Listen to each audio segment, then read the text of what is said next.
Good evening my all honourable people, আশা করি সকলে ভালো আছেন। দেখতে পাচ্ছেন আমার হাতে সেমাই, আর আমি ঈদের প্রথম দিনে সেমাই খাচ্ছিলাম আর কি। তো সেমাইটা অনেক সুন্দর হয়েছিল, 100তে 100 দিব। আর পরে আবার গরুর গোস্ত দিয়ে ভাত খাচ্ছিলাম।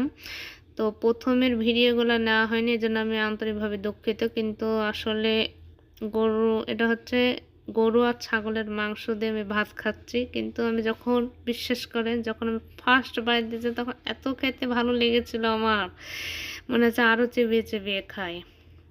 তো মাংস আমি এমনি এমনিও খেয়েছি, তো খুব ভালো লেগেছে আমার কাছে। তো আসলে সত্যি কথা, মানে প্রচুর কাজ করেছি, তো কাজ টাজ করে আর কি খেতে বসেছি সানরাতে আর কি।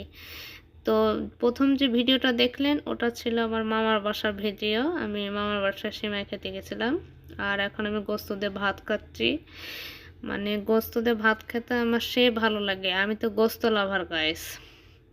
তো সত্যি কথা বলতে, যে এই ঈদটা হচ্ছে আসলে হলো গরিবদের জন্য আসলে করা হয়েছে। আজকে এ পর্যন্ত বিদায় নিচ্ছি। সবাই ভালো থাকবেন, সুস্থ থাকবেন। আল্লাহ হাফেজ, গুড বাই।